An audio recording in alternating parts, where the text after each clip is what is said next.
महादेव की जय। पवन सुत हनुमान की जय। राधे प्रिय कृष्ण चंद्र की जय। रामायण महारानी की जय। सनातन विश्व धर्म की जय। बोलो भाई सब संतन की जय। उपस्थित आदरणीय श्रोतागण, अपनी ओर से अपने परिवार और मल्ली आदर्श सत्संग रामायण मल्ली की ओर से आप सभी का अपने ग्राम निवास में हार्दिक हार्दिक स्वागत, अभिनंदन, जय श्री राम स्वीकार हो। नियम अनुसार आज निमंत्रण रूप हमारा और आपका सुंदर संगम और वसंत पंचमी के जो पावन दिवस है, माँ सरस्वती की विशेष पूजा और शाम की वेला में श्री रामचरितमानस की जो कथा करने का अवसर प्राप्त हुआ। भगवान श्री सीताराम ने हमारे और आपके ऊपर बड़ी असीम कृपा की। चलिए इस कृपा को मन में धारण करते हैं, हाथों को जोड़ लेते हैं। ईश्वर वंदना के साथ में आज की जो रामायण की कथा उसको श्री गणेश करेंगे। जहाँ जहाँ आप मंत्र जानते हैं सभी से निवेदन है साथ में हो।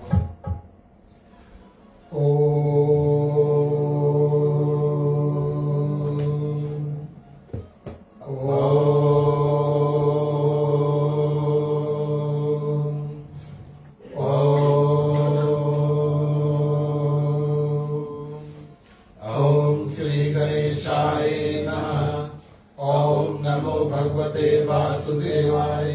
ओम नमः शिवाय।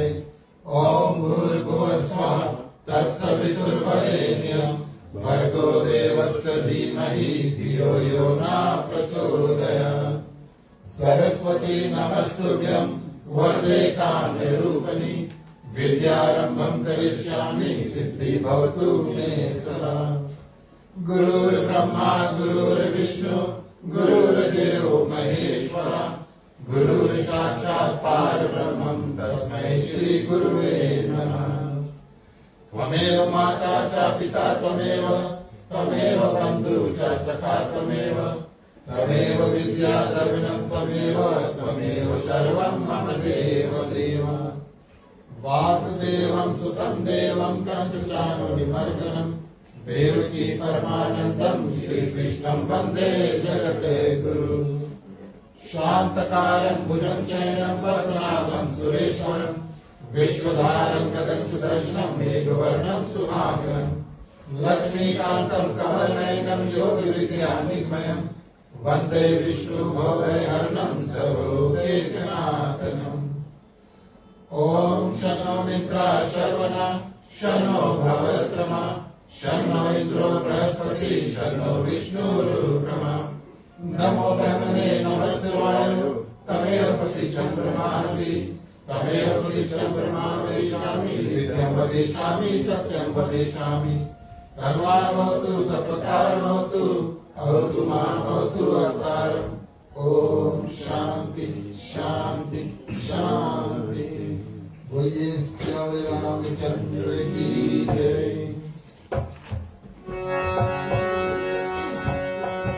जय सुमिरत सिद्ध होए मोरे रामा जनिलायक परिवार बदना करहो मनोदर कोई मोरे रामा गोदिराज सुन तजना ओ कहोए मांगल मोरे रामा कांत करे निर्वर दाना दासु दासु दयाल मोरे रामा सदा कल कल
पुष्पांजलि अर्पण करो देव करो स्वीकार सियावर रामचंद्र की जय जय भगवती महादेव की जय पवन सुत हनुमान की जय रघुवीर तीर्थ चांद की जय रामायण महारानी की जय सदा सदा धर्म की जय जय बोलो भाई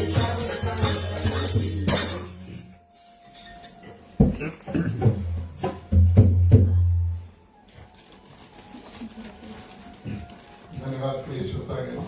हमारा संगीत में मिलकर के जो भी व्यवस्थान एवं प्रसाद भोगी के माध्यम से सबसे मिलकर के अर्पण करेंगे। माला के साथ में शुरू करना, उसके बाद में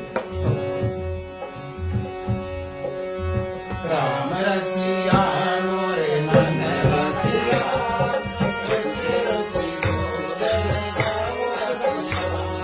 राम रसिया मोरे मन बसिया रुचि रुचि बोल लगा रसिया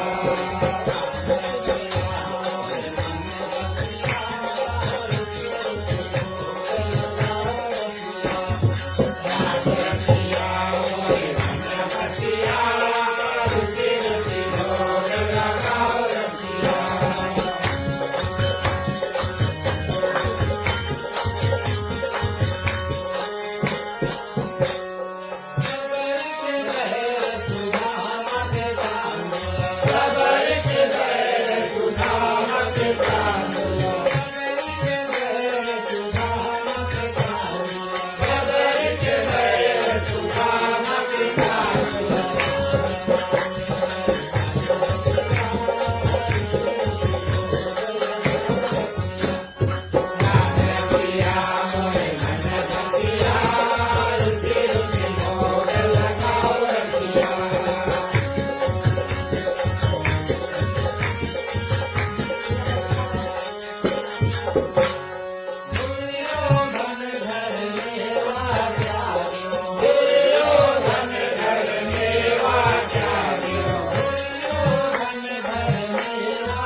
धन्यवाद।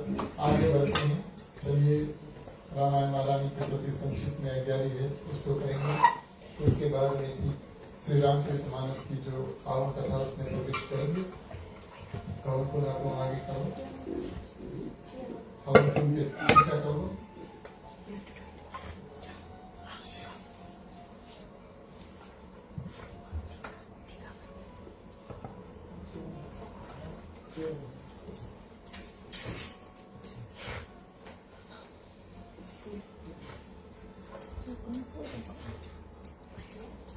कपूर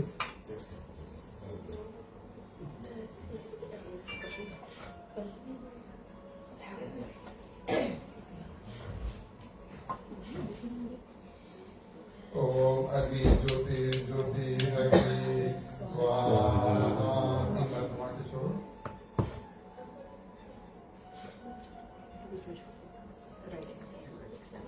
और लकड़ी थोड़ा जोड़ो।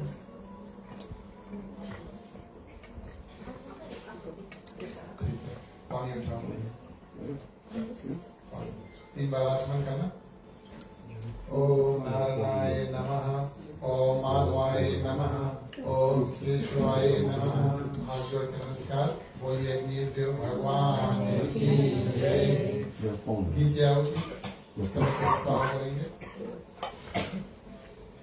ओम नारायणाय नमः स्वाहा, ओम माधवाय नमः स्वाहा, ओम केशवाय नमः स्वाहा, ओम गणपतिये नमः स्वाहा। गायत्री मंत्र 3 बार सभी के साथ में। ओम भूर्भुवः स्वः तत्सवितुर्वरेण्यं भर्गो देवस्य धीमहि धियो यो नः प्रचोदयात् स्वाहा। ओम भूर्भुवः स्वः तत्सवितुर्वरेण्यं भर्गो देवस्य धीमहि धियो यो नः प्रचोदयात् स्वाहा। ओम भूर्भुवः स्वः तत्सवितुर्वरेण्यं भर्गो देवस्य धीमहि धियो यो नः प्रचोदयात् स्वाहा। ओम नमो भगवते वासुदेवाय नमः स्वाहा। ओम सीतापति भगवान श्री रामचंद्राय नमः स्वाहा। ओम हनुमते नमः स्वाहा। ओम नमः शिवाय नमः स्वाहा। जितना घी बचा एक धार में। ओम सर्वे पूर्णगुण स्वाहा। पानी से आचमन।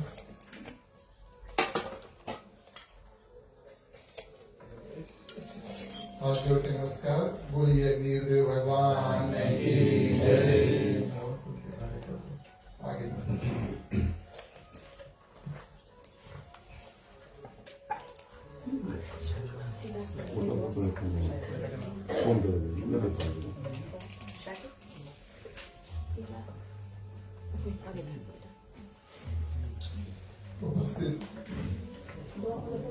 उपस्थित आदरणीय श्रोतागण,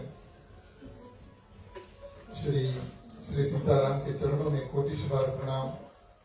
हनुमान जी को वंदन, उनको धन्यवाद। उनके कारण हमारी और आपकी उपस्थिति आज इस आंगन में हुआ। हनुमान चालीसा में कहा गया, राम द्वारे तुम रखवारे हो तन आज्ञा बिनु पैसारे। जब जब हमारे और आप जैसे भगवान श्री रामचंद्र जी के जो भक्त हैं उनके ऊपर बजरंगबली हनुमान जी की असीम कृपा होती है, तब हमें और आपको ऐसा अवसर प्राप्त होता है कि श्री राम कथा में हमें और आपको आने का अवसर प्राप्त है। इस हेतु कि आज हनुमान जी का विशेष आशीर्वाद हमें प्राप्त हुआ, श्री राम कथा में पहुंचे। हमारे और आपके हृदय में अवश्य श्री सीताराम विराजमान हुए, उनको हम प्रणाम करते हैं। हमारे गृह परिवार की ओर से आप सभी को इस ग्राम निवास में हार्दिक हार्दिक स्वागत, अभिनंदन और हृदय से धन्यवाद। आप सभी को सुंदर रूप से निमंत्रण को स्वीकार करके समय पर और समय से पहले आए। आज भी हमारे मंडली के जितने सदस्य हमारे साथ जुड़े, परिवार सहित जुड़े, आप सभी को विशेष रूप से धन्यवाद। आपका और हमारा साथ जब इस रूप में प्राप्त होता है तभी हम ऐसे पावन सुंदर सत्संग जो है उसको कर पाते हैं। हमारे साथ में जो संगति भी है, गाने बजाने इत्यादि में, आप सभी को बहुत बहुत स्वागत, बहुत बहुत धन्यवाद।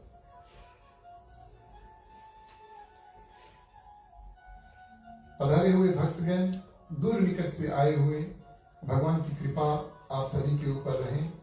ऑनलाइन फेसबुक के माध्यम से जो हमारे साथ जुड़े हैं, आप सभी को हम स्वागत करते चलते हैं और विशेष रूप से भगवान श्री राम की जो असीम कृपा है आप सभी के ऊपर भी रहे। साधु संत को बंदगी, ब्राह्मण को प्रणाम। हमारे मंडली आदर्श सत्संग रामायण मंडली की ओर से आप सभी को जय श्री राम।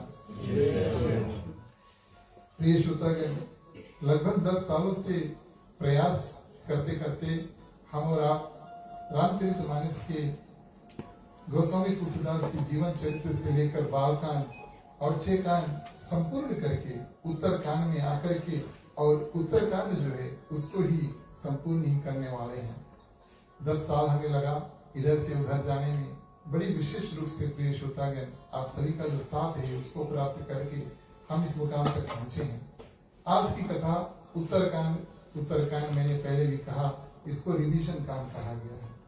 रिवीजन का अर्थ है कि जैसे हम और आप साल भर पढ़ते हैं, लेकिन एग्जाम से पहले साल के अंत में जो एग्जाम आता है उसमें प्रिय श्रोतागण, आप भी याद करेंगे, हमारे साथ यहाँ पर कुछ मास्टर टीचर भी है, वो भी बताएंगे कि एग्जाम से पहले कुछ नया बच्चों को नहीं सिखाया जाता है, लेकिन साल भर जो पढ़े हैं और एग्जाम के लिए प्रिपेयर करने के लिए जो भी पढ़े हुए हैं उसको रिवाइज किया जाता है। तो उत्तरकांड को प्रिय श्रोतागण, बस ये हमारे और आपके लिए रिवीजन ही समझना चाहिए। ये बात उचित है कि रामचरितमानस 7 सीढ़ी की तरह है और जैसे जैसे बालकांड से लेकर उत्तरकांड पहुंचता है प्रिय श्रोतागण, ये कथा समझने में, सुनने में और कहने में और कठिन होते जाता है। ठीक उसी प्रकार जैसे सीढ़ी को चढ़ना हम और आप कूद करके सबसे ऊपर वाला सीढ़ी ही पहुंच पाएंगे, नीचे से शुरू करना होगा। उत्तरकांड की कथा हमें और आपको तब समझ में आएगा जब भरपूर रूप से प्रिय श्रोतागण हम और आपने मिल करके और बालकांड से लेकर उत्तरकांड तक पहुंचेंगे, क्योंकि जो जो कथाएं उत्तरकांड में है ये सब ज्ञान की कथा है। और ये ज्ञान की कथा प्रिय श्रोतागण भगवान श्री रामचंद्र जी के जो जीवन चरित्र है, भगवान शंकर के जो जीवन चरित्र है और अन्य संत साधु राक्षस इत्यादि के जो जीवन चरित्र है, उससे क्या गुण क्या ज्ञान हमें प्राप्त होता है, बस इसी को काकभूषण जी और गरुड़ जी के बीच में संवाद जो है वो चल रहा है। काकभूषण जी कौन है, गरुड़ जी कौन है? गरुड़ जी सभी को जानते हैं। भगवान विष्णु को कहीं पर जाना है तो गरुड़ जी के ऊपर बैठ करके प्रिय श्रोतागण वो यहाँ से वहां जाएंगे।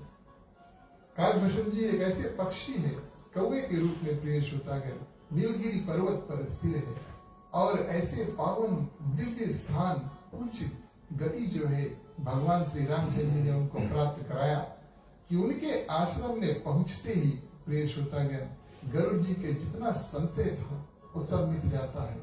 संशय तब आता है जब भगवान श्री रामचंद्र जी और लक्ष्मण नाग फांस में बंधे, मेघनाद ने राम रावण युद्ध में नाग फांस से दोनों को बांध लिया, माने कि नागों को रस्सी की तरह, और दोनों को जब बांध लिया, गरुड़ जी को नारद जी ने भेजा कि तुम जाओ और अपने स्वामी को इस बंधन से छुड़ाओ।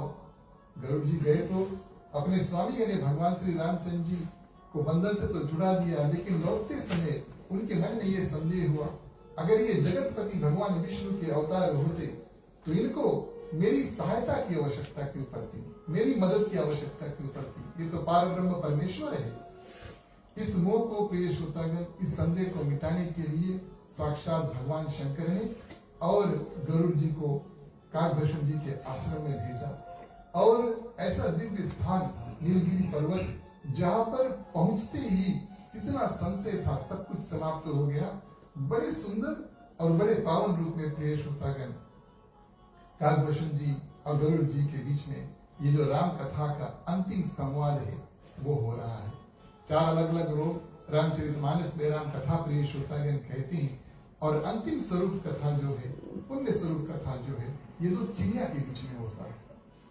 भगवान श्री राम की कथा इतनी सुंदर, इतनी पावन है कि एक चिड़िया भी मोहित करके और दूसरे की चिड़िया को नित्य दिन प्रिय श्रोतागण काकभूषण जी कथा जो है उसको सुनाते हैं।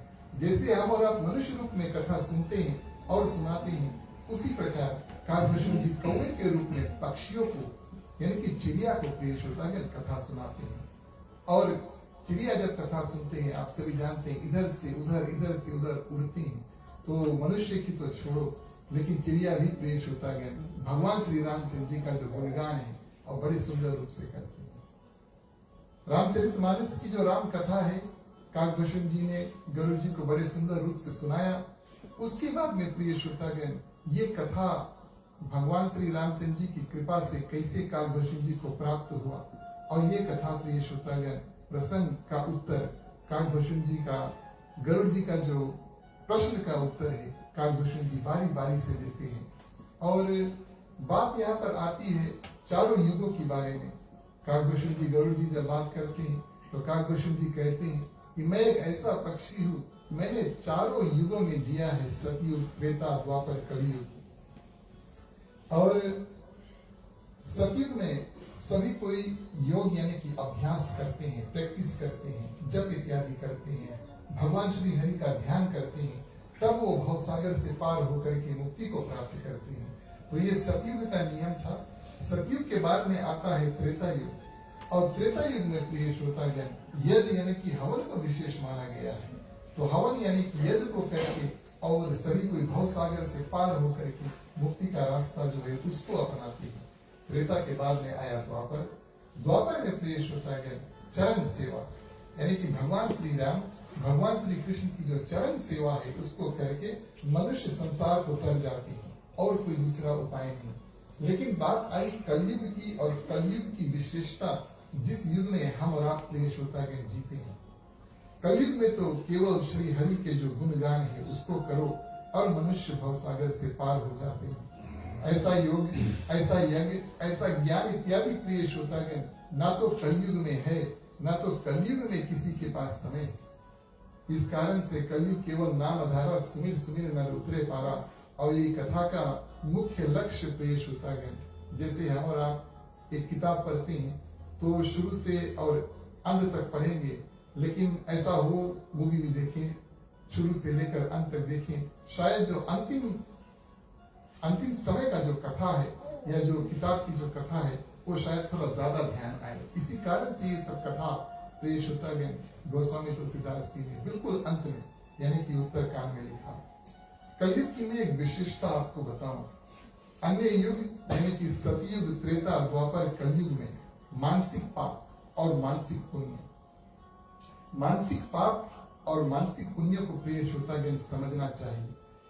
मन से हमने कुछ अच्छा सोचा, इसको मानसिक पुण्य कहा गया है। मान लो हमने आज एक नियम लिया कि कल हम मंदिर जाएंगे, परसों दूसरे तीसरे इत्यादि की सेवा करेंगे, ये मानसिक पुण्य हुआ। हमने अपने मन से अभी कुछ किया नहीं, हाथों से कुछ नहीं किया, लेकिन हमने मन से पुण्य जो है उसको कमा लिया, इसको मानसिक पुण्य कहा जाता है।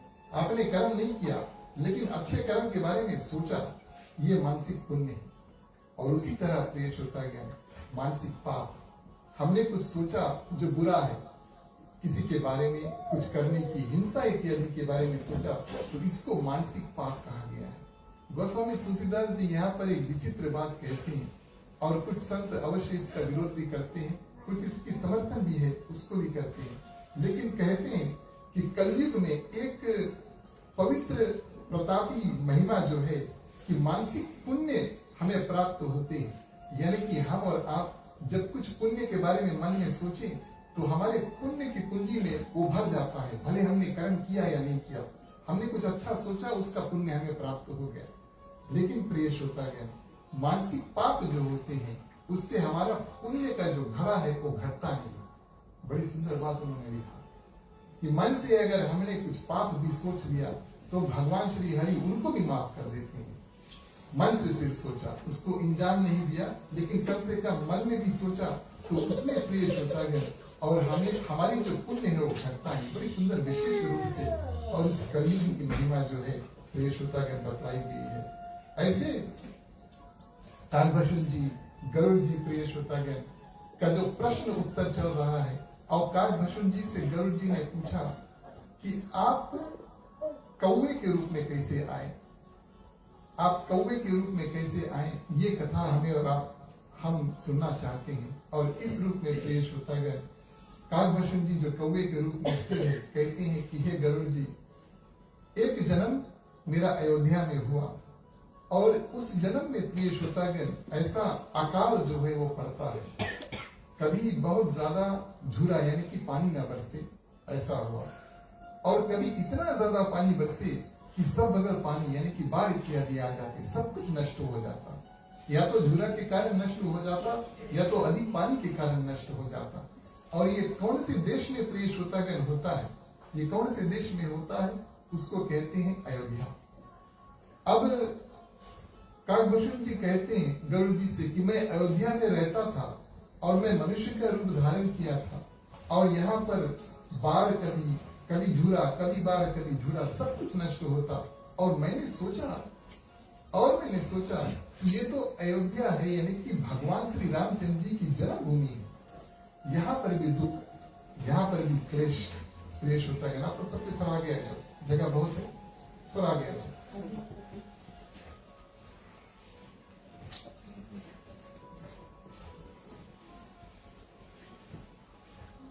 बहुत ज्यादा दुख और बहुत ज्यादा क्लेश प्रियेश होता है अयोध्या नगरी में। और इस नगरी में जहाँ पर भगवान श्री रामचंद्र जी ने जन्म लिया है, तो काकभूषण जी मनुष्य के रूप में थे, उनके हृदय में ये बात नहीं बैठता। और मानो कि भगवान श्री रामचंद्र जी के ऊपर से उनका विश्वास जो है वो उड़ जाता है। और इस कारण प्रियेश होता है विश्वास को छोड़ करके और अयोध्या को ही छोड़ करके वो उज्जैन, कौन, काकभूषण जी जो अभी मनुष्य रूप में इस युग में मनुष्य रूप में है, अयोध्या को छोड़ करके प्रियेश होता है उज्जैन को चल देते हैं। लेकिन ध्यान इस बात का प्रियेश होता है काकभूषण जी ने भगवान श्री रामचंद्र जी को तो छोड़ दिया, लेकिन भगवान श्री रामचंद्र जी ने और काकभूषण जी को नहीं छोड़ा। एक बार भगवान पकड़ लेते हैं, फिर कभी प्रियेश होता है किसी को छोड़ते नहीं है। ये तो हमारी और आपकी महिमा है। जब हम चाहें तो भगवान को पकड़ेंगे, भगवान के पास बैठेंगे और फिर भगवान से दूर चलेंगे। लेकिन अब भगवान एक बार किसी को पकड़ लेते हैं, फिर छोड़ते नहीं है। ये प्रभु श्री राम की सुंदर महिमा है कि काकभूषण जी ने तो भगवान श्री रामचंद्र जी का त्याग कर दिया, लेकिन प्रियेश होता है भगवान श्री रामचंद्र जी ने काकभूषण जी का त्याग नहीं किया। ऐसे पावन भगवान श्री रामचंद्र जी की चलो मन में धारण करते हैं और उनकी स्तुति जो है सुंदर रूप से करें, फिर कथा आगे बढ़ाएं।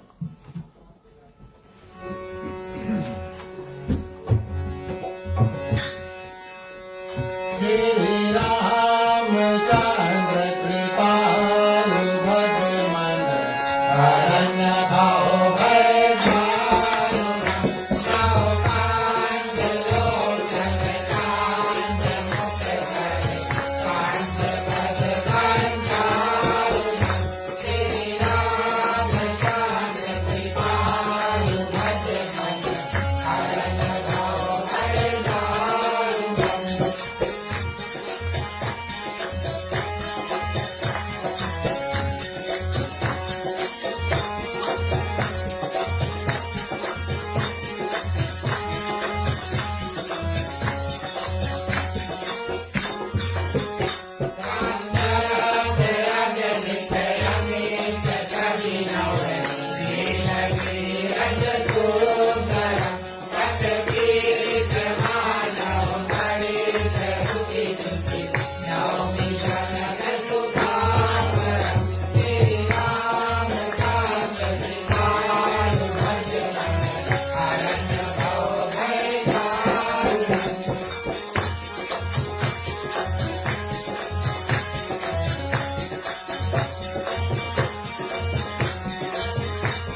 में तो भगवान श्री रामचंद्र जी को त्याग दिया और एक ऐसे सिद्ध ब्राह्मण के पास पहुंचे और भगवान शंकर की जो पूजा है वो ब्राह्मण करता था। भगवान शिव का मंदिर, भगवान शिव के मंदिर के पुजारी और प्रिय श्रोतागण मनुष्य रूप में काकभस्म जी क्या करते और उस ब्राह्मण का सेवा और भगवान शंकर का जो है भक्त है वो बन जाते हैं। लेकिन गोस्वामी तुलसीदास जी यहाँ पर सुंदर रूप से एक बड़ा अद्भुत बात लिखते हैं कि मनुष्य रूप में काकभस्म जी का प्रेम भगवान शंकर में तो हुआ, लेकिन भगवान श्री राम के जो भक्त थे उनसे वो विरोध करते थे। न भगवान श्री रामचंद्र जी का नाम सुनना चाहते थे, न उनके भक्तों को मिलना चाहते थे, और अगर भगवान श्री राम के भक्त कहीं पर मिल जाए तो उनका तिरस्कार, उनको गाली इत्यादि, अनाप शनाप इत्यादि कहना। तो काकभस्म जी ऐसे हुए कि भगवान शंकर के प्रेमी हुए, लेकिन भगवान श्री रामचंद्र जी के विरोधी हुए। इनके जो गुरु है उज्जैन में शिव मंदिर में स्थित, इनका नाम यहाँ पर नहीं आया, लेकिन ये गुरु हर एक गुरु के प्रिय श्रोता के प्रतीक है, रिप्रेजेंटेटिव है, एम्बेसडर है, जो बतलाते हैं कि भगवान शंकर से जो प्रेम करते हैं उनको कभी भगवान श्री रामचंद्र जी का विरोध नहीं करना चाहिए। क्यों? क्योंकि जो भगवान शंकर से प्रेम करता है, भगवान शंकर की कृपा उनको ऐसी प्राप्त होती है कि वो सीधे प्रिय श्रोतागण भगवान श्री रामचंद्र जी के चरण में और उनकी सेवा, उनका भक्त जो है वो बन जाता है। जो भगवान शंकर का भक्ति करता है प्रिय श्रोतागण, वो अपने आप भगवान श्री रामचंद्र जी का प्रेमी बन जाना चाहिए। और उनके जो गुरु थे हमेशा प्रिय श्रोतागण और इनको ये बात जो है वो समझाते थे। कुछ साल ऐसा बीता और गुरुजी ने और काकभस्म जी को गुरु दीक्षा भी दे दिया। ओम नमः शिवाय मंत्र का दीक्षा दिया, जाओ तुम गुरु हो। और इस मंत्र के सहारे और भगवान शंकर और भगवान श्री रामचंद्र जी के चरणों में तुम्हारा प्रेम जो है वो बना रहे। लेकिन ऐसा हुआ नहीं। एक बार गोस्वामी तुलसीदास जी बताते हैं, मनुष्य रूप में प्रिय श्रोतागण और काकभस्म जी जब उस मंदिर में प्रवेश किए तब अपने गुरु को और नमस्कार इत्यादि भी नहीं किया, क्योंकि वाद विवाद हमेशा विरोध का करते थे, तो उनका जो मानसिक संतुलन था ठीक नहीं था। इस कारण से मंदिर में प्रवेश तो किया, गुरु जी को देखा, नमस्कार नहीं किया। गुरु जी ने कुछ नहीं कहा। ये तो गुरु की कृपा है प्रिय श्रोतागण, ये अपने शिष्य को बचा लेते हैं। लेकिन भगवान शंकर को ये बात अच्छा नहीं लगा कि काकभस्म जी ने अपने गुरु को नमस्कार नहीं किया, अपने गुरु को प्रणाम नहीं किया। आकाशवाणी के माध्यम से भगवान शंकर कहते हैं कि हे दुष्ट, तुमने अपने गुरु का तिरस्कार किया है, जाओ मैं तुम्हें श्राप देता हूँ कि तुम सांप की योनि में और 1000 जन्म तुम्हारा जो है वो सांप की योनि में हो, और ऐसे पीड़ित रूप में तुम एक खोखले पेड़ इत्यादि के और गुफा में तुम रह करके, और हर एक सांप की जो योनि है, एक एक जीवन, हर एक सांप की योनि का जो जीवन है प्रिय श्रोतागण, उसको तुम निर्वाह करोगे। ऐसा और अद्भुत श्राप प्रिय श्रोतागण, बहुत विचित्र श्राप भगवान शंकर क्रोध में आकर के दे देते हैं। अब इधर जो शिष्य है यानी कि काकभस्म जी मनुष्य रूप में, और जो गुरु है प्रिय श्रोतागण वो है, और उधर है भगवान शंकर। प्रिय श्रोतागण, किसी भी दुख, किसी भी तकलीफ, किसी भी मुसीबत से बचाने के लिए अगर गुरु जी को भगवान के बीच में और भक्त के बीच में आकर भगवान से लड़ना पड़े, तो ये गुरु की प्रिय श्रोतागण महिमा है। ये अपने जो शिष्य है उसको बचा लेते हैं और भगवान शंकर से बड़े सुंदर रूप से अनुरोध करते हैं कि इनको क्षमा कर दो। चौपाई के माध्यम से हमारा श्रवण करें कि किस स्तुति के माध्यम से और इस गुरु जी ने और भगवान शंकर को मनाया। प्यारे प्यारे श्रोतागण आओ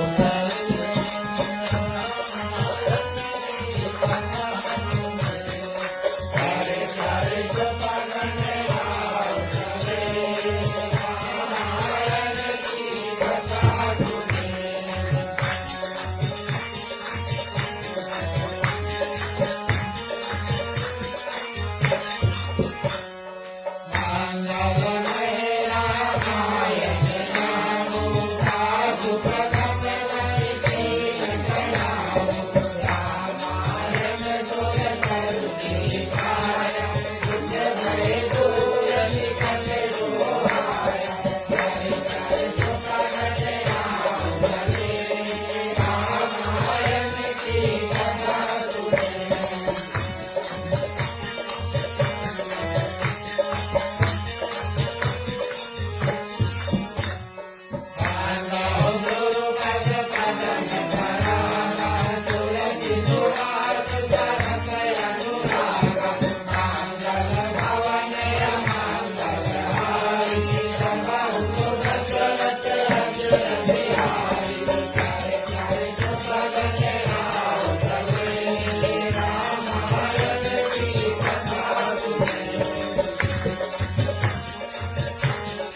तो इस रूप में भगवान शंकर ने आकाशवाणी के माध्यम से श्राप तो दे दिया, लेकिन ये गुरु जो थे अपने शिष्य को बचाने के लिए एक बड़ा सुंदर छंद जो है उसको प्रिय श्रोतागण निर्वाह करते हैं।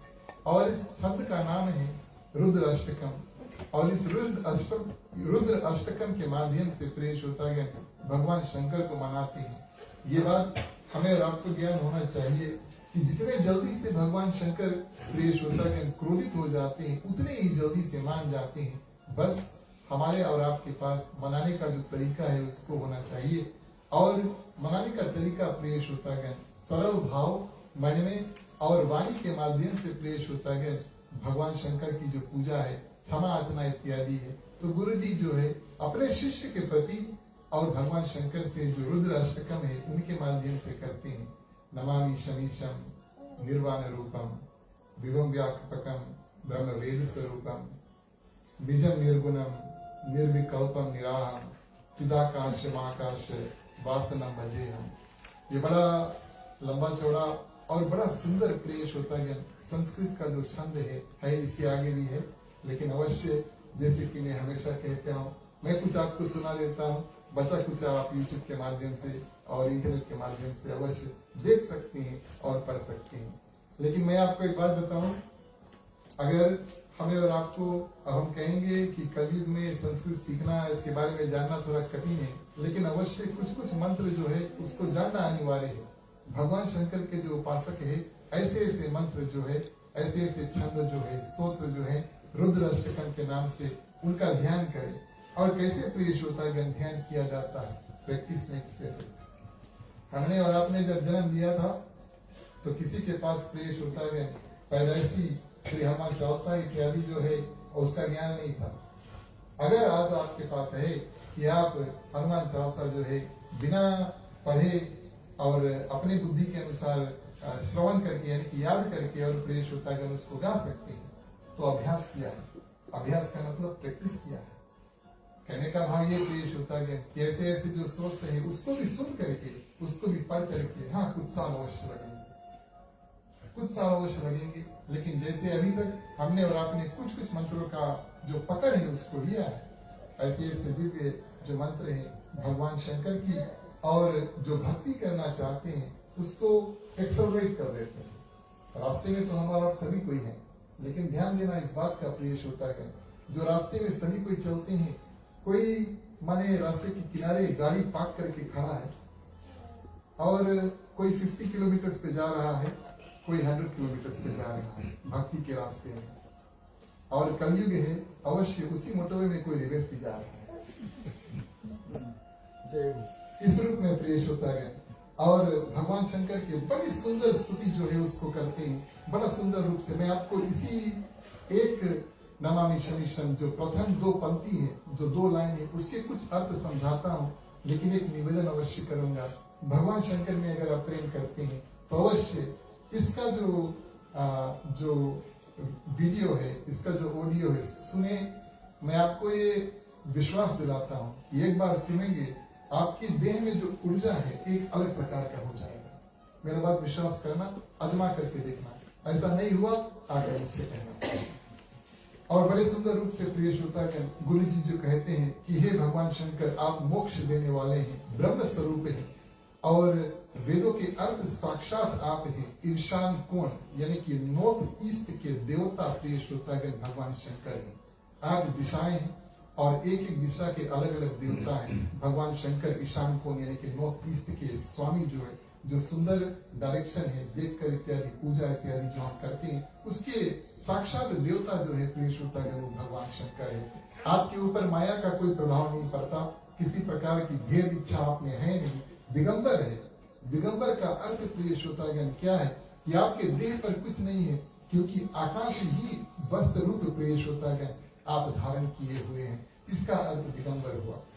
और ऐसे प्रिय श्रोतागण मैं यानी कि वो जो गुरु थे और कालभैरव जी के प्रति भगवान शंकर से निवेदन जो है, भजन जो है करते हैं। आप कैलाशपति और कैलाश पर्वत के स्वामी, महाकाल के भी काल है, विकराल के भी आप काल हैं, कृपालु हैं, समस्त गुणों के आश्रय आप ही हैं। आप संसार में परे हैं, आप संसार के परमेश्वर हैं और आपको मैं नमस्कार करता हूँ। आप हिमालय के समान गौरववान हैं और अत्यंत गंभीर हैं। आपके शरीर की शोभा करोड़ कामदेव प्रिय श्रोतागण उनसे भी अधिक है। आपके मस्तक पर पवित्र गंगा जो है माता विराजमान करती है और ललाट पर सुंदर चंद्रमा जो है वो सुशोभित है। आपके गले में सर्प जो है वो शोभायमान है। कानों में कुंडल हिलते रहते हैं और भ्रुकुटी सुंदर और नेत्र आपके बड़े सुंदर विशाल है, अत्यंत दयालु है। सिंह के जो चर्म है उसका वस्त्र पहनकर मुंडमाला को आप धारण किए हुए हैं। आप सबके प्रिय और सबके नाथ हैं, श्रेष्ठ है, तेजस्वी है, परमेश्वर है, अखंड है, अजन्मा है, आपका जन्म नहीं हुआ है। और प्रिय श्रोतागण आपकी जो तेज है, आपकी जो ऊर्जा है, आपकी जो शक्ति है करोड़ों सूर्य के समान है। तीनों प्रकार के दुखों को जड़ से नष्ट करने वाले हैं और आपके हाथ में त्रिशूल है। आप प्रेम और भक्ति से प्राप्त होते हैं। माता भवानी के आप पति हैं, सदा आप कल्याण करने वाले हैं। कल्प के अंत में आप ही प्रलय करते हैं, सज्जनों को सदा आनंद देते हैं। आप त्रिपुरासुर के शत्रु हैं, सच्चिदानंदन साक्षात आप हैं। आप मोक्ष देने वाले हैं और आप कामदेवों के शत्रु हैं। जब तक मनुष्य आपकी पूजा इत्यादि नहीं करते तब तक ना उन्हें इस लोक में प्राप्ति सुख प्राप्ति ना किसी और लोक में प्रेष होता है सुख प्राप्ति होती है। ये पहला दो लाइन जो था उसी का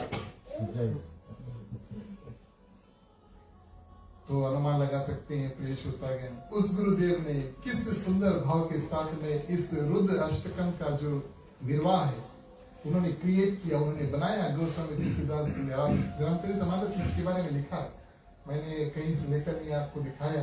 ये पन्नों के प्रिंटर है जो रुद्र अष्टकम है, रामचरितमानस के पन्नों में प्रिंटर है, छंद रूप में और स्तोत्र रूप में प्रिय श्रोतागण गोस्वामी तुलसीदास जी ने संस्कृत में इसको लिखा है। अब पल भर में बिगड़ने वाले प्रिय श्रोतागण पल भर में मान भी जाते हैं और भगवान शंकर फिर से आकाशवाणी करते हैं और कहते हैं कि ये ब्राह्मण आपकी जो स्तुति है उनसे मैं बहुत प्रसन्न हुआ और श्राप मैंने एक बार दे दिया, उस श्राप को मैं वापस नहीं ले सकता। ये श्राप का नियम है, एक बार दे दिया तो दे दिया, लेकिन अवश्य उसमें मैं कुछ परिवर्तन कर सकता हूँ। और भगवान शंकर प्रिय श्रोतागण आकाशवाणी के माध्यम से कहते हैं इनके 1000 जन्म होंगे, सर्प के भी जन्म होंगे, लेकिन प्रिय श्रोतागण भगवान शंकर कहते हैं कि एक जन्म से दूसरे जन्म एक पल में जल्दी से इधर से उधर वो चलते रहेंगे। और दूसरा प्रिय श्रोतागण किसी भी जन्म या किसी भी मृत्यु का जो दुख तकलीफ है, बच्चा पैदा होता है दुखी पैदा होता है, किसी कारण से होते हैं। कोई संसार में आता है प्रिय श्रोतागण हंसते खेलते नहीं आता है, अनुभव सबको होना चाहिए। रोते आता है और अगर दुख तकलीफ में प्रिय श्रोतागण जीवन का अंत हो तो मनुष्य रोते हुए भी प्रिय श्रोतागण इस संसार से जाता है। आना भी रोना और जाना भी रोना, ये संसार का नियम है। लेकिन काकभूषण जी को मनुष्य रूप में और भगवान शंकर ने यह आशीर्वाद दिया कि चलो तुम्हारा 1000 जो सर्प की योनि तुम्हें प्राप्त होगी, ना तुम्हें जन्म में किसी प्रकार का दुख महसूस होगा और ना मरण में तुम्हें किसी प्रकार का दुख महसूस होगा। और ये 1000 जो जन्म है इसकी योनि को प्राप्त करके बाद में तुम और भगवान श्री रामचंद्र जी के परम भक्त जो है वो बनोगे। आकाशवाणी के माध्यम से भगवान शंकर ने काकभूषण जी को बताया कि भले तुमने भगवान श्री रामचंद्र जी को विसार दिया है, भगवान श्री राम ने तुम्हें अभी तक छोड़ा नहीं है, लेकिन तुम्हें फिर से जाकर भगवान श्री रामचंद्र जी को पकड़ना है। इस कारण से मेरा इस बात को तुम्हारा स्मरण रहेगा, तुम्हें याद रहेगा। 1000 सर्प की योनि के बाद में जब तुम्हारा जन्म मनुष्य का होगा तब तुम्हें इस कार्य को करना है कि वापस तुम्हें भगवान श्री रामचंद्र जी के चरणों में प्रीति हो। ऐसा आशीर्वाद प्रिय श्रोतागण भगवान शंकर ने दिया। बोलिए शंकर भगवान की जय। दूसरे चौपाई के माध्यम से कथा आगे बढ़ाएं।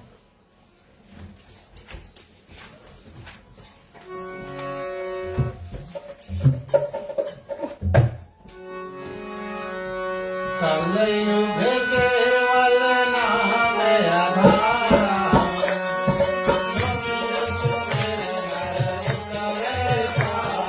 कलयुग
काकभूषण जी के 1000 जन्म जो है वो नाग के हुए और उनके बाद में प्रिय श्रोतागण उनको सुंदर मनुष्य रूप प्राप्त हुआ, बड़े हुए और फिर से प्रिय श्रोतागण वो हुए गुरुमुख।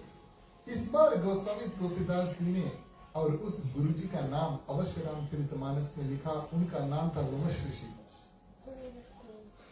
अब लोमश ऋषि प्रिय श्रोतागण दोनों भगवान शंकर और भगवान श्री रामचंद्र जी के श्रद्धालु भक्त थे और इस जन्म में काकभूषण जी मनुष्य के रूप में हैं।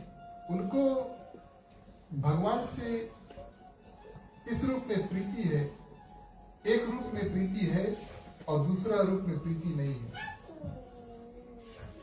निर्गुण और सगुण प्रिय श्रोतागण दो अलग अलग रूप से हम और आप मिलकर के भगवान का पूजन करते हैं। माने कि एक रूप में हम और आप भगवान को देखते हैं और तब उनका पूजन करते हैं।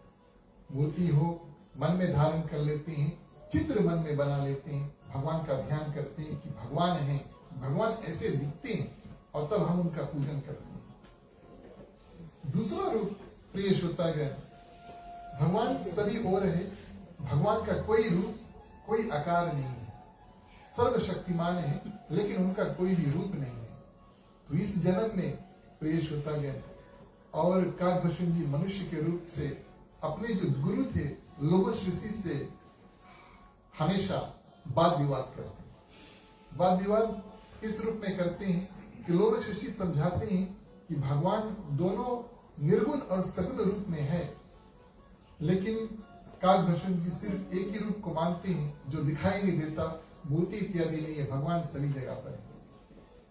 तो काफी चर्चा करते करते और जब हम और आप कभी किसी से वाद विवाद करते हैं, दोनों अपने अपने रास्ते पर जब अड़े हैं प्रिय श्रोतागण, ये बात इसी रूप हुई कि ये ट्रेन ट्रैक की तरह है। ट्रेन ट्रैक जो है आप सभी जानते हैं, ट्रेन ट्रैक की एक विशेषता है, जिस पट्टी पर जो गाड़ी रेलवे गाड़ी जो चलती है प्रिय श्रोतागण, वो दो होता है लोहे का और वही तय करता है कि जो ट्रेन है वो कहां पर जाएगा। ऐसा कभी हुआ नहीं कि एक लाइन जो है इधर जाए और दूसरा लाइन इधर जाए, ऐसा कभी हुआ नहीं। तो ट्रेन वहीं पर रुक जाएगा, वो कहीं आगे नहीं जाएगा। तो गुरु और शिष्य के बीच में प्रिय श्रोतागण बात वही हुई कि एक इधर जाना चाहता है और दूसरा उधर जाना चाहता है, और वाद विवाद में प्रिय श्रोतागण काकभूषण जी गुरु शिष्य की जो परंपरा है और जो मर्यादा है उसको भंग कर देते हैं। गुरु जी से भी एक नियम, एक ढंग से, कायदे के साथ में, ध्यान के साथ में और प्रिय श्रोतागण बात और व्यवहार करना चाहिए। और ये सब कायदा, ये सब नियम इत्यादि काकभूषण जी तोड़ देते हैं और तब प्रिय श्रोतागण अपने गुरु जी से बात करते हैं। लोमश ऋषि पिछले जन्म के उनके जो गुरु थे उनके रूप में नहीं, ये क्रोधित हुए तो उनको श्राप दे दिया कि तुम एक कौवे की तरह हो। कौवा भी हमेशा काव काव करता है, कुछ भी आप इसके बोलिए सिर्फ काव काव करे, अब बेचारा कौवा तो वही करेगा। लेकिन तुम मनुष्य का रूप जो है वो धारण किए हो, मनुष्य की बुद्धि नहीं, तुम्हारे में कौवे की बुद्धि है, अपने ही रटे जा रहे हो। और कितना साल से मैं तुमको समझा रहा हूं निर्गुण और सगुण भगवान के दोनों रूप को, और आप है कि इस बात को स्वीकार नहीं करते।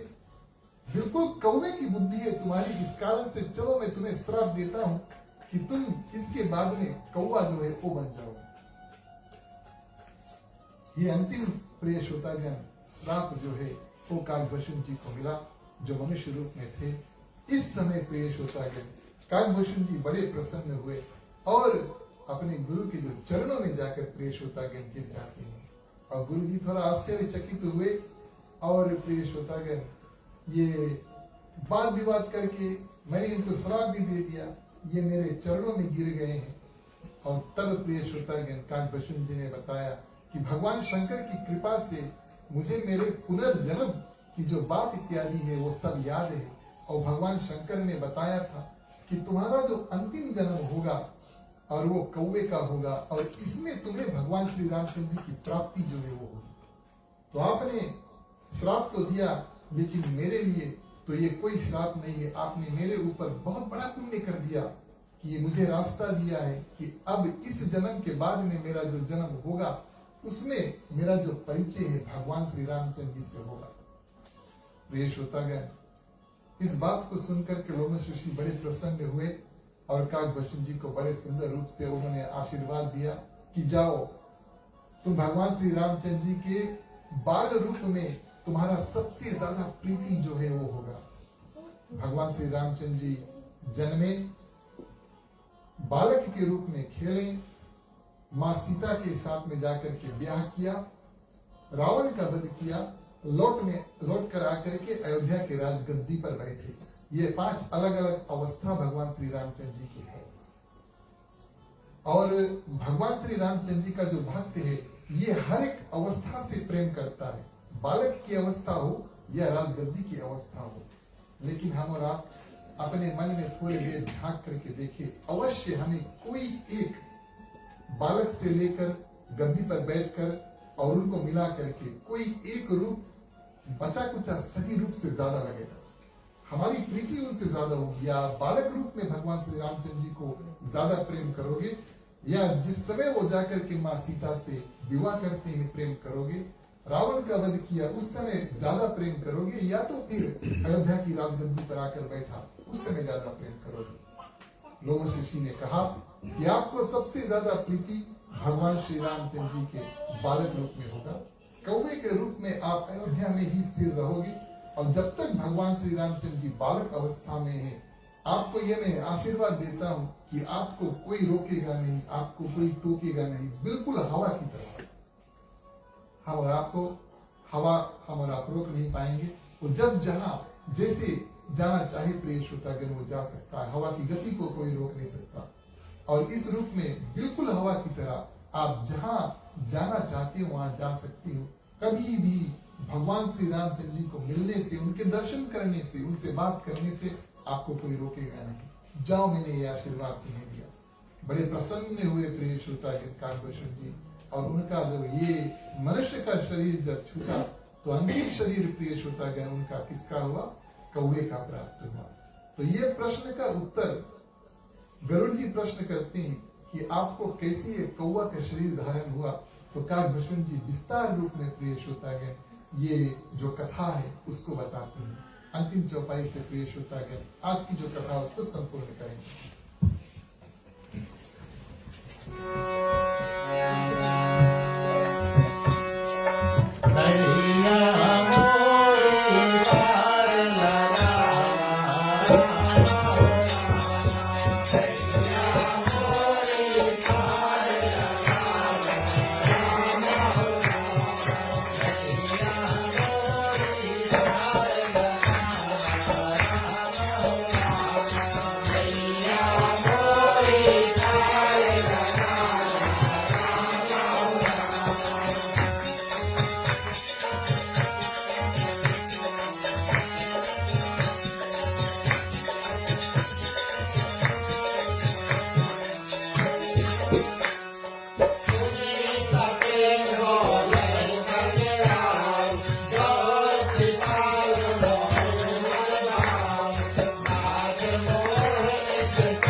रामचरितमानस की एक विशेषता और बतलाऊं। जैसे जैसे रामचरितमानस लेफ्ट से राइट जाता है, वैसे वैसे न सिर्फ कथा और कठिन होता है, लेकिन दोहा और चौपाई भी कठिन होते हैं पढ़ने में और समझने में। इस कारण से अगर आप अनुभव करते हैं कि शब्द और बाजा कभी मिले नहीं, तो हमें क्षमा करें, लेकिन ये तो रामचरितमानस की एक महिमा है कि जो अंतिम सीढ़ी तक पहुंचे उसको भली भांति शब्द ज्ञान इत्यादि और भगवान श्री रामचंद्र जी की जो परम महिमा जो है वो पहुंच पाए। अवश्य इसके बाद में इसके बारे में थोड़ा निरीक्षण अगली बार के लिए हम तैयारी इत्यादि करेंगे। लेकिन अंतिम वार्तालाप जो है प्रिय श्रोतागण काकभूषण जी और गरुड़ जी के बीच में, इसके बाद में भगवान शंकर मां पार्वती का छोटा सा प्रसंग, और उसके बाद में प्रिय श्रोतागण गोस्वामी तुलसीदास की रामचरितमानस को यहाँ पर बंद कर देते हैं। पंडित ज्वाला प्रसाद मिश्रा जी ने जो इस रामचरितमानस को टीका किया है उसमें लव कुश कांड भी जोड़ा, लेकिन काकभूषण जी और गरुड़ जी का प्रिय श्रोतागण अंतिम कथा प्रसंग जो है 7 प्रश्न 7 क्वेश्चंस और गरुड़ जी काकभूषण जी से करते हैं और काकभूषण जी उनकी जो उत्तर जो है उसको देते हैं। हम और आप बारीकी से प्रिय श्रोतागण और उनको बड़े सुंदर रूप से सुनेंगे।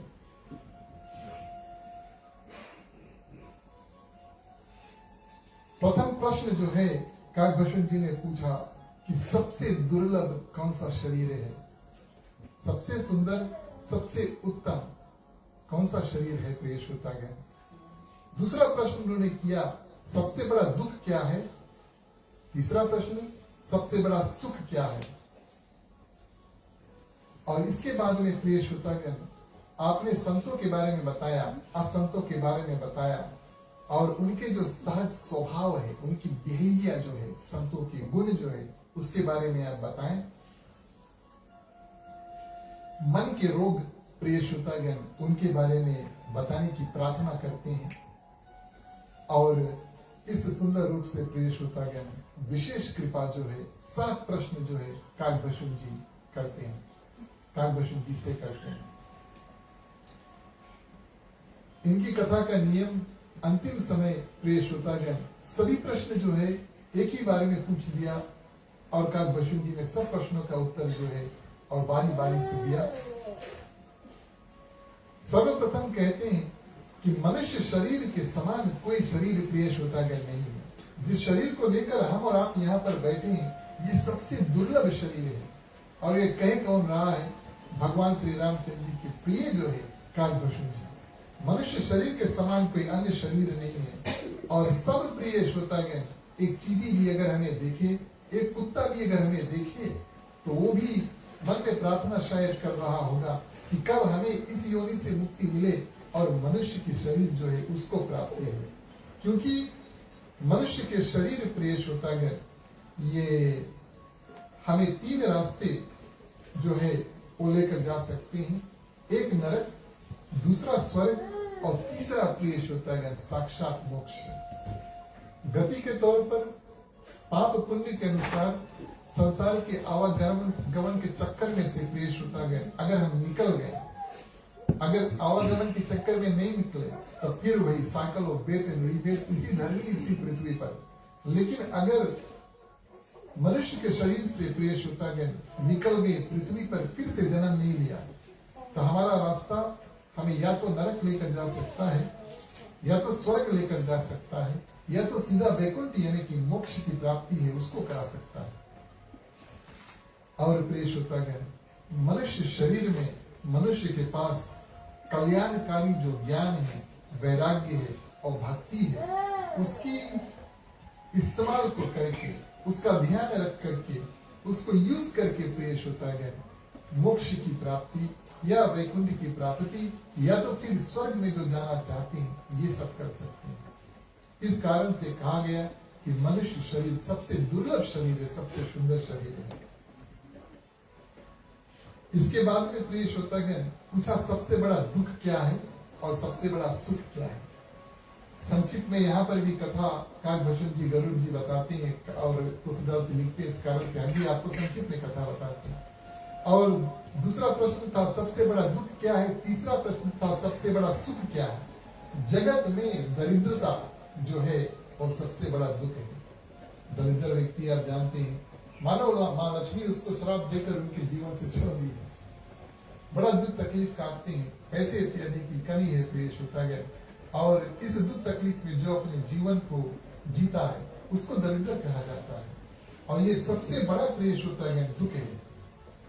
और उसी रूप में सबसे बड़ा सुख प्रिय श्रोतागण गोस्वामी तुलसीदास जी लिखते हैं, काकभूषण जी कहते हैं, संतों का संग यानी कि सत्संग जो है वो सबसे बड़ा सुख है।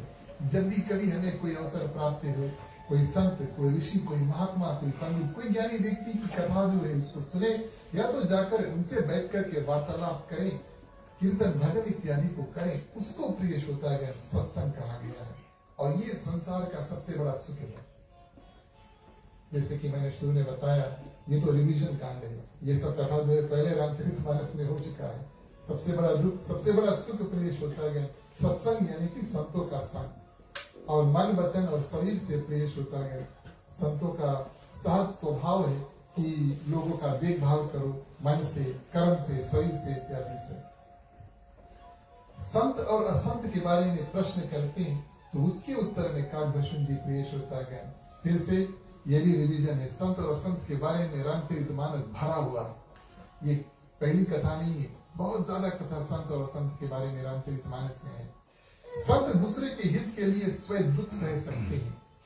अगर उनको दुख सहना पड़े ताकि कोई और सुखी हो तो वो संत है। संत की ऐसे भावना हो, अपने दुख सह ले लेकिन दूसरे को वो सुखी रखते हैं, वो व्यक्ति संत होता है। और असंत कौन व्यक्ति है प्रिय श्रोतागण, दूसरों को दुख देने का वो एक्टिवली कोशिश करने की प्रयास करते हैं, वो असंत है। असंत यानी राक्षस, संत माने भगवान के भक्त प्रिय श्रोतागण। तो संत और असंत, और ये निर्णय हम करते हैं अपने मन से, अपने कर्म से, अपने वाणी से कि हम किस कैटेगरी में फॉल होंगे, संत होंगे या असंत होंगे। और इस सुंदर रूप में प्रिय श्रोतागण दुष्ट लोग जो है दूसरों को बांधते हैं सन की तरह। तो स्वामी तुलसीदास जी यहाँ पर हिंदी में शब्द इस्तेमाल करते हैं सन, जो फ्लेक्स है। पुराने जमाने में लोग फ्लेक्स जो था उससे रस्सी इत्यादि को बांधते हैं। तो दुष्ट लोग जो होते हैं सन की भांति दूसरों को बांधते हैं और इसी में अपने आप वो स्वयं नष्ट हो जाते हैं। दूसरों को बांधते बांधते जीवन भर प्रिय श्रोतागण अपने लिए उन्होंने कुछ नहीं किया, अंत समय उनको कोई गति प्राप्त नहीं हुई। दूसरों को बर्बाद किया, खुद अपने आप बर्बाद हो गया। इसी को दुष्ट प्रिय श्रोतागण कहते हैं। और संत प्रिय श्रोतागण ऐसे व्यक्ति होते हैं अहिंसा यानी कि किसी को मारे पीटे नहीं, हत्या इत्यादि ना करें, और पर निंदा बड़े सुंदर रूप से दूसरों की निंदा बातचीत करें, दूसरों के बारे में बात करें, लेकिन अगर हो सके तो दूसरों के बारे में अच्छा बात करें। दूसरों के बारे में बुरा बात करना, और खास तौर पे वो व्यक्ति हमारे और आपके समक्ष में भी बैठा नहीं है, उसको निंदा कहते हैं। तो ऐसे ऐसे पाप प्रिय श्रोतागण जब हम करते हैं तो जितना पुण्य हम कमाते हैं वो पुण्य कम होते जाता है। फिर पूजा में आते हैं, पुण्य कमा लेते हैं, फिर अगर निंदा इत्यादि करते हैं तो ऐसे बैलेंस होते जीवन भर चलते रहता है। और इस सुंदर रूप में प्रिय श्रोतागण मानस रोग, अंतिम प्रश्न जो है काकभूषण जी पूछते हैं, सबसे बड़ा रोग क्या है, मानस रोग क्या है? वो है मोह माया। हम आए हैं संसार में, हमने बनाया है, और भाव ऐसी है कि जब हमारा मृत्यु होगा कि जो सब कुछ हमने बनाया है वो गठरी में बांध कर ऊपर लेकर जाएंगे। घर ले लिया, गाड़ी ले ली, बच्चे इत्यादि हो गए, नाम इत्यादि चल रहा है संसार में, सबको बांध करके ऊपर लेकर चलेंगे। अगर ऐसी भावना है प्रिय श्रोतागण, इसी को मोह माया कहा जाता है। जिस सुंदर रूप से भगवान श्री कृष्ण अर्जुन को समझाते हैं श्रीमद् भागवत गीता में कि संसार में रहो लेकिन संसारी मत बनो, अवश्य भोग करो। मेरे भी गुरु जी अवश्य ये बात बताते हैं, सुंदर से जीवन जियो, पूजा करो, लोगों से मिलो, बातचीत करो, enjoy life and be happy. हमारे गुरुजी इंग्लिश जानते हैं। और प्रिय श्रोतागण, लेकिन इस बात का ध्यान हमें और आप कर हमेशा हो कि हमें अंत समय कहाँ जाना है, उसका निर्णय हम और आप अपने आप तय करते हैं अपने कर्म के माध्यम से। जीवन खुशी से जियो, सबके साथ में प्रिय श्रोतागण अच्छा से रहो। वो माया जो है उसको बहुत ध्यान देकर और रिश्ते रखो, माता पिता भाई बहन सबका रिश्ता रखो प्रिय श्रोतागण। लेकिन ये रिश्ता जो है हमारा और आपका जब अंत होगा, दे त्यागेंगे, उसी क्षण हमारी और आपकी आत्मा इस शरीर को छोड़ करके चल देगी। जैसे हम और आप हर दिन एक बार, 2 या 3 बार कपड़े बदलते हैं, इस बात का ध्यान देना।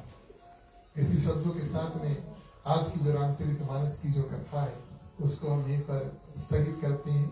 अगली बार जब रामचरितमानस की कथा हो तो यहीं से शुरू करेंगे। मैं ऐसा मानता हूँ कि रामचरितमानस उत्तरकांड की जो कथा है उसको बहुत ज्यादा दौड़ा करके और भगा करके नहीं कर सकते, इसमें बहुत ज्यादा ज्ञान है। और ज्ञान की जो बात है प्रिय श्रोतागण, उसको बारीकी से माने कि टटोल करके समझना और समझाना दोनों पड़ता है। हमारे और आपके श्रवण में जितना हो सके हमने प्रयास करके आज आपके सामने प्रस्तुत किया है।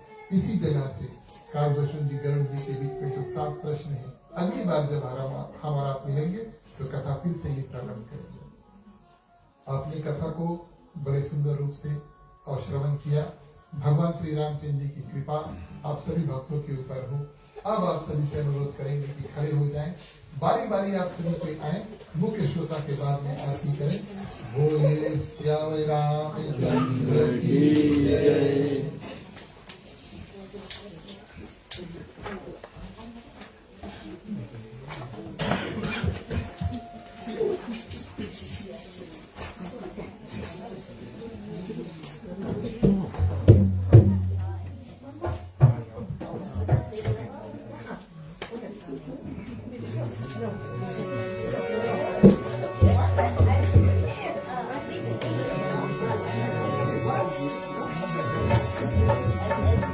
भारत श्री रामायण जय जय आरती।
तुम्ही हो माता पिता तुम्ही हो बंधु सखा तुम्ही हो, जो खिल सके ना वो फूल हम है, तुम्हारे चरणों के धूल हम है।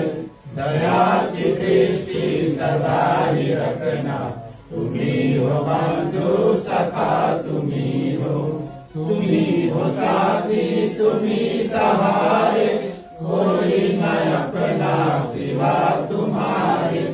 तुम्ही हो नैया तुम्ही केवैया, तुम्ही हो बंधु सखा तुम्ही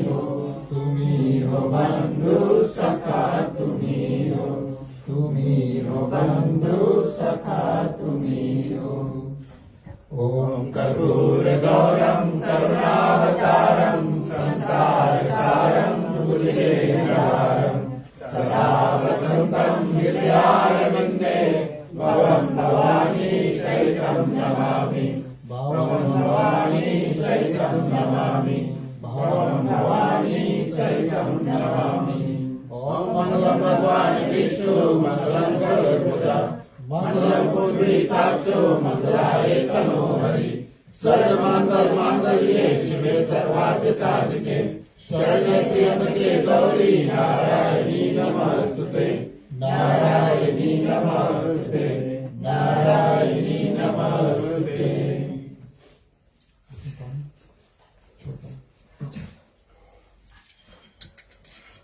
निराजनं समर्पयामि। ठीक है, पकड़ लो।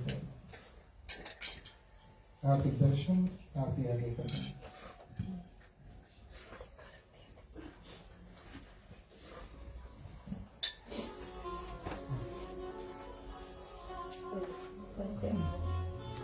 रोहन के पास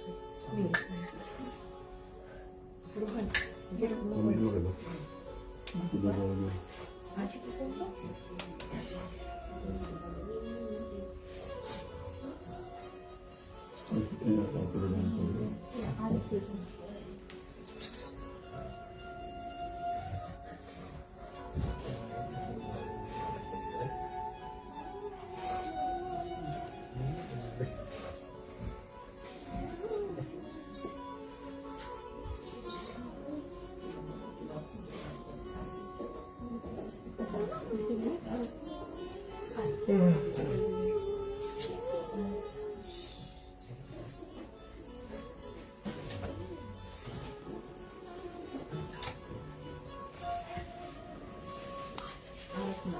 रोहन और किधर घुमा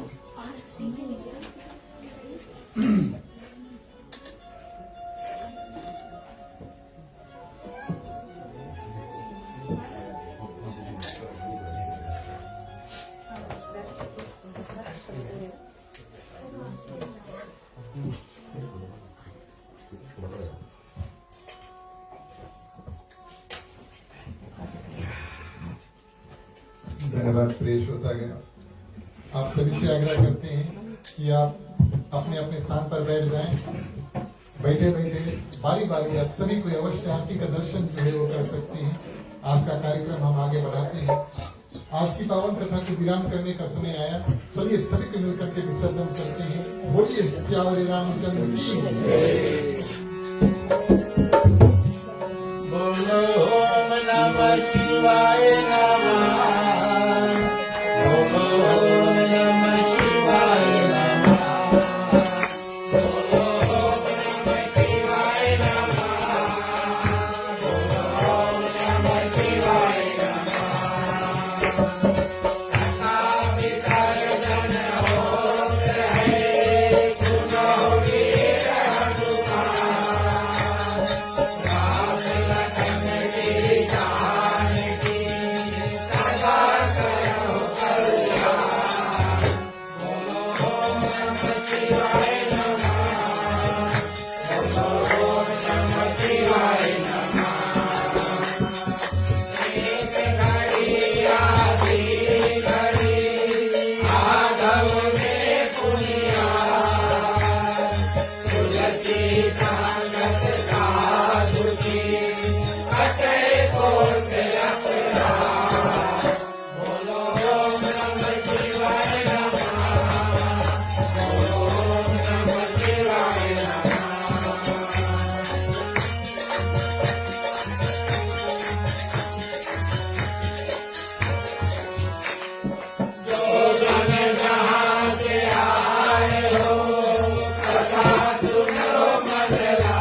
धन्यवाद प्रिय श्रोतागण। अंतिम चरण में चलिए सबसे पहले शुभकामनाएं उनके नाम में शांति पाठ करेंगे। शुभकामनाओं के मंत्रों के माध्यम से अपना कल्याण यहाँ पर जितने लोग हैं सभी की कल्याण की प्रार्थना करेंगे। समस्त पृथ्वी पर जितने जंतु हैं, चलते हैं, उड़ते हैं, तैरते हैं, सबकी कल्याण की प्रार्थना करेंगे। खास तौर से किसी में किसी प्रकार का दुख तकलीफ है, पावन भगवान श्री रामचंद्र जी समस्त परिवार और प्रिय श्रोतागण अन्य देवी देवताओं से प्रार्थना करेंगे इन मंत्रों के माध्यम से। थोड़ा थोड़ा शक्ति सबको प्रदान कर दे, सब कोई अपने अपने दुख को पार पाएंगे। मांगने का वक्त आता है, सभी कोई अपने हाथों को खोल लेते हैं। पुरुषों के लिए राइट वाले, महिलाएं अपने अपने आंचल अपने अपने हाथ में ले। चलिए प्रार्थना करते हैं।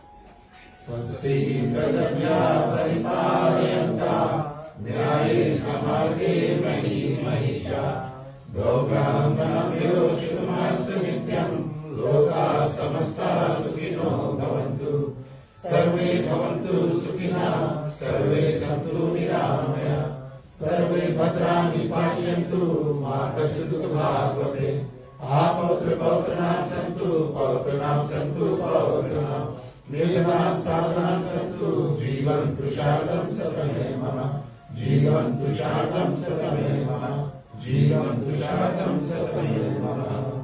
चलिए सभी कोई शांति पाठ के लिए अपने अपने हाथों को जोड़ लेते हैं। देवी को पानी।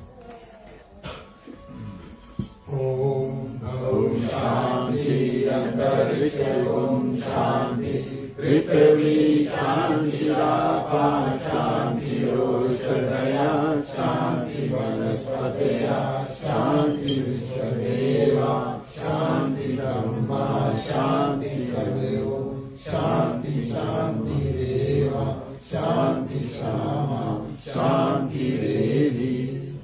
ओम शांति शांति शांति। ओम सर्वेषां मंगलं भवतु सर्वेषां कल्याणं भवतु सर्वेषां शुभं भवतु सर्वेषां शान्तिर्भवतु। धर्म की वृद्धि हो, धर्म का नाश हो, संतन में सदा सद्भावना हो। हर हर महादेव की जय। जय श्री सीताराम है। ओम नमः पार्वती पतये हर हर महादेव। जय जय वीर बजरंगी हर हर